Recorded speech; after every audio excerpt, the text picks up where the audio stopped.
నమస్తే. AP TV journalist, సత్యం కోసం ధర్మం కోసం. నా పేరు కృష్ణంరాజు వివిఆర్.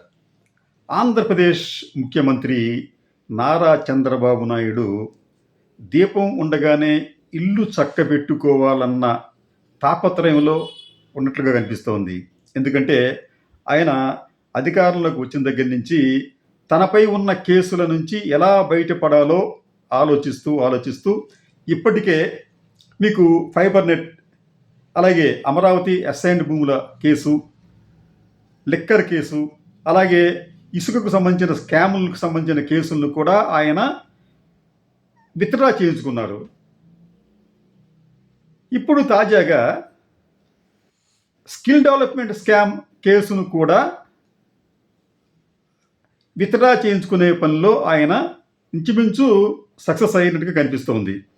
నిజానికి ఈ స్కిల్ డెవలప్మెంట్ స్కామ్కి సంబంధించి ఆయన్ను జగన్మోహన్ రెడ్డి ప్రభుత్వం అరెస్టు చేసి 50 రోజులకు పైగా జైల్లో పెట్టింది.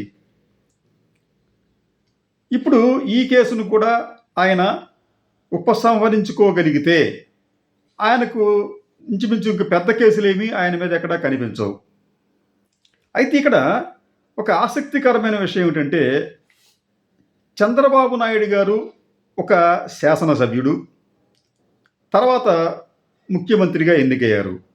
అయితే భారతదేశంలో శాసనసభ్యులు కానీ పార్లమెంటు సభ్యులు కానీ తమపై ఉన్న కేసులను ఇలాగా ఉపసంహరించుకుంటే, అంటే ఉపసంహరించుకోవడం అంటే వీళ్ళ ప్రభుత్వాలు అధికారంలో ఉన్నప్పుడు ఈ దర్యాప్తు సంస్థల్ని ప్రభావితం చేసి ఆ కేసులను మాకు సరైన ఎవిడెన్స్ లేవు, లేకపోతే ఈ తప్పుడు కేసు, ఇలాగ రకరకాల సాకులు చూపించి వాటిని ఉపసంహరించుకుంటున్నామని చెప్పించుకుంటున్నారు.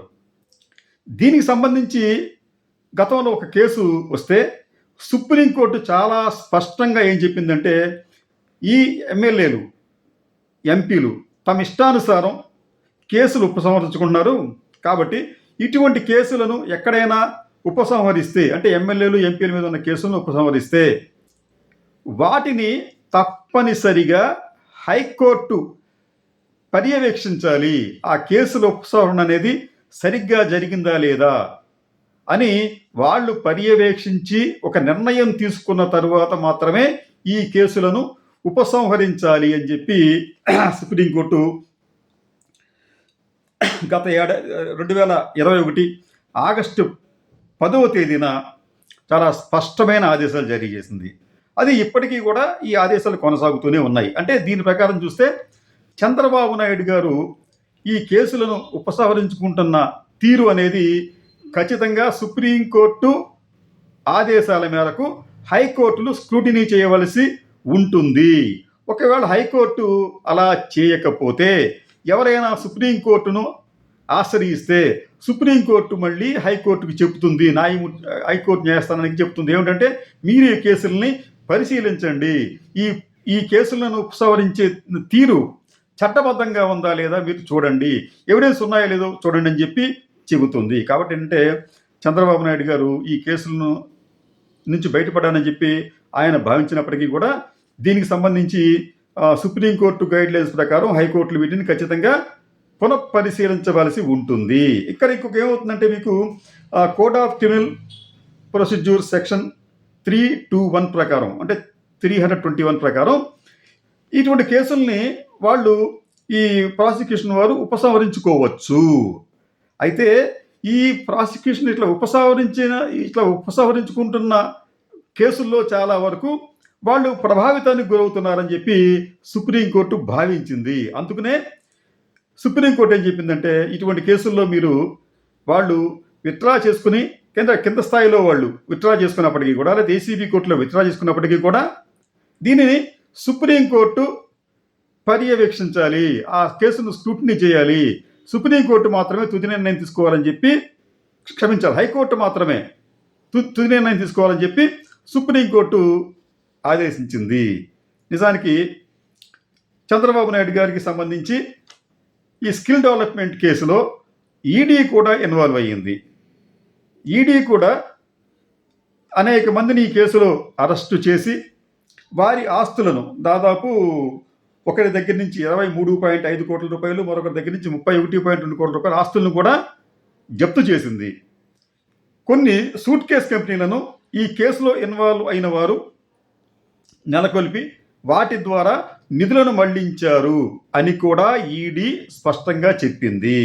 అయితే ఇక్కడ ఈ కేసును విచారిస్తున్న సిఐడి వారు ఈ కేసుని వీక్ చేసే ప్రయత్నంలో భాగంగా మా దగ్గర ఆధారాలు లేవు అని చెప్పి ఏసీబీ కోర్టుకి వాళ్ళు నివేదిక బహుశా ఇచ్చినట్టుగా మనకి తెలుస్తోంది. కానీ ఇదే సిఐడి గతంలో ఇచ్చిన ఛార్జ్షీట్లో పక్కా ఆధారాలు మా దగ్గర ఉన్నాయని చెప్పి చెప్పడం విశేషం. ఆనాడు పక్కా ఆధారాలు ఉన్నాయని వాటిని చూపించిన సిఐడి రోజున అవన్నీ ఆధారాలు కాదు తప్పని చెప్పి ఎలా చెబుతుంది? ఈ కేసు అనేది స్కిల్ డెవలప్మెంట్ స్కామ్ అనేది చాలా క్లియర్ కట్ కేసుగా ఆ రోజుల్లో సిఐడి అధికారులు చాలా స్పష్టంగా చెప్పారు. వారి వాదన ప్రకారం నిజానికి ఈ స్కిల్ డెవలప్మెంట్ ఈ కేసుకు సంబంధించి ప్రధానంగా వీళ్ళు మధ్యన ఒప్పందం ఎక్కడంటే ఇది Siemens Industries Software India Private Limited, అలాగే Design Tech Systems Private Limited, ఈ 2 సంస్థలు కూడా ఆంధ్రప్రదేశ్లో యువతలో సాంకేతిక నైపుణ్యం పెంపొందించడానికి మేము వారికి ట్రైనింగ్ ఇస్తామని చెప్పి వాళ్ళందరూ వాళ్ళు ముందుకు వస్తే వాళ్ళు చెప్పిన కండిషన్ ఏంటంటే, మీరు ఈ మొత్తం ప్రాజెక్టులో అంటే సుమారుగా 3,300 కోట్ల రూపాయల ప్రాజెక్టులో మీరు ఒక 371 కోట్ల రూపాయలు మాత్రమే ఈ రాష్ట్ర ప్రభుత్వం మాకు ఇవ్వండి. మిగతా డబ్బుతో మేము ఇక్కడ ఇన్ఫ్రాస్ట్రక్చర్ ఏర్పాటు చేస్తాం, ఫ్యాకల్టీ ఏర్పాటు చేస్తాం, అన్నీ ఏర్పాటు చేసి ప్రతి నెల వేలాది మందికి ఈ నైపుణ్య శిక్షణ ఇస్తాము, ఐటీలో మన టెక్నికల్ అలాగే అన్ని విషయాల్లో ట్రైనింగ్ ఇస్తామని చెప్పి వాళ్ళు చెబితే ప్రభుత్వం వెంటనే ఏం చేసిందంటే ఓకే చేసింది. ఓకే చేయటమే కాదు, వారు ఆంధ్రప్రదేశ్లో పైసా కూడా పెట్టుబడి పెట్టకపోయినా, ఎక్కడా ఒక బిల్డింగ్ నిర్మించకపోయినా ఈ ప్రభుత్వం ఏం చేసిందంటే వారికి 371 కోట్ల రూపాయలు రిలీజ్ చేసింది. అది కూడా ఆఘమేఘాల మీద రిలీజ్ చేసింది.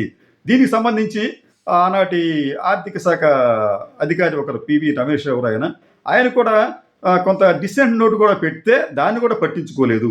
ఎంత ఆగమేఘాల మీద దీనికి సంబంధించి వాళ్ళు సంతకాలు చేశారంటే ఎంఓయూ మీద, వీరు సంతకాలు చేసేటప్పుడు కరెంటు పోతే కొవ్వొత్తులు తెప్పించి మరి ఆ కొవ్వొత్తుల వెలుగులో ఈ ఎంఓయూ మీద సంతకాలు చేశారు. ఇదంతా కూడా ఆనాటి ముఖ్యమంత్రి చంద్రబాబు నాయుడు గారి పర్యవేక్షణలో జరిగిందని చెప్పి సిఐడి పేర్కొంది. అంతేకాదు, ఇంకొక ఆసక్తికరమైన విషయం అంటే, అసలు వీళ్ళేమో చంద్రబాబు నాయుడు గారు ఆ రోజులు ఏం చెప్పారంటే, ఇది ఆ రోజుల్లో మనకున్న పెద్ద కంపెనీ ఇది సిమెన్స్ ఇండియా అనేది అంతర్జాతీయ కంపెనీ. అది వాళ్ళు మన యువతకి శిక్షణ ఇస్తే వీళ్ళకి ఉపాధి అవకాశాలు దేశ విదేశాల్లో లభిస్తాయి ఈజీగా అని చెప్పి ప్రచారం చేశారు. అయితే నిజమైన సిమెన్స్ ఇండియా ఏదైతే ఉందో వాళ్ళు ఏం చెప్పారంటే, అసలు మాకు ఈ ఎంఓయూతో సంబంధమే లేదని చెప్పారు. అలాగే ఈ ఎంఓయూని కుదుర్చుకున్న వ్యక్తి కూడా మాకు సంబంధం లేదని చెప్పారు అక్కడ. ఇంతకన్నా ఈ స్కామ్కి పెద్ద ఆధారం ఏం కావాలి? కొవ్వొత్తుల వెలుగులో మీరు చేసేస్తారు, వాళ్ళు అడిగిన వెంటనే 370 కోట్ల రూపాయలు మీరు శాంక్షన్ చేస్తారు, కానీ వాళ్ళు మాత్రం ఇక్కడ ఇన్వెస్ట్మెంట్ చేయరు. విశేషం ఏంటంటే, వాళ్ళు ఇన్ఫ్రాస్ట్రక్చర్లో భాగంగా భవనాలు నిర్మించాలి, ఇతరత్ర సాంకేతిక పరికరాలని పనిముట్లు తెప్పించాలి, కానీ భవనాలను కూడా వాళ్ళు ఏం చేశారంటే ఈ ఆంధ్రప్రదేశ్ ప్రభుత్వం సూచించిన టెక్నికల్ ఇంజనీరింగ్ కాలేజీలోను పాలిటెక్నిక్ కాలేజీలోను ఈ స్పేస్ ఇస్తే ఆ స్పేస్లోనే వీటిని నడిపారు. ఎక్కడా కూడా వారు ఇటువంటి నిర్మాణాలు చేయలేదు. మరి ఈ 370 కోట్ల రూపాయలు ఏం చేశారు వాళ్ళు అంటే, నేను మీకు ఇంత చెప్పినట్టు ఈ 2 సంస్థలు Siemens Industries Software India Private Limited, అలాగే Design Tech Systems Private Limited, వీరికి ఇచ్చిన 370 కోట్ల రూపాయలు వాళ్ళు ఏం చేశారు? అదో శేష ప్రశ్న. అంటే క్లియర్ కట్గా దీనికి సంబంధించి మా దగ్గర ఆధారాలు ఉన్నాయని చెప్పి సిఐడి అధికారులు ఏసీబీకి చెప్తే వాళ్ళు కూడా దీన్ని నమ్మారు. కోర్టు కూడా దీనికి సంబంధించి ప్రాథమిక సాక్ష్యాధారాలు ఉన్నాయని చెప్పి కోర్టు నమ్మి ఆ రోజున చంద్రబాబు నాయుడు గారికి 50 రోజులకు పైగా శిక్ష విధించింది. ఇటువంటి కేసుని మళ్ళీ అదే నోటితో దర్యాప్తు అధికారులు అక్కడ ఆధారాలు లేవు, ఉన్న ఆధారాలన్నీ కూడా సంపూర్ణంగా లేవు అని ఇట్లా రకరకాల సాకులు చెప్పి దానిని మేము ఉపసంహరించుకుంటున్నామని చెబుతూ ప్రజల చెవుల్లో పెద్ద పెద్ద పువ్వులు పెట్టే ప్రయత్నం చేస్తున్నారు. ఇది చంద్రబాబు నాయుడు గారు లాంటి ఆ, ఒక గొప్ప దార్శనికుడు ఆయన. అన్ని కొత్త టెక్నాలజీలకి ఆయన ఒక ఒక రకంగా చెప్పాలంటే ఆయనకు అన్నీ తెలుసు. ఆయన అన్నీ కూడా ఆంధ్రప్రదేశ్లో ప్రవేశపెడుతూ ఉంటాడు. అటువంటి వ్యక్తి అనేక 40 సంవత్సరాల పైన ఆయనకి సుదీర్ఘ రాజకీయ అనుభవం ఉంది. అనేక సంవత్సరాల పాటు ముఖ్యమంత్రిగా పనిచేశారు.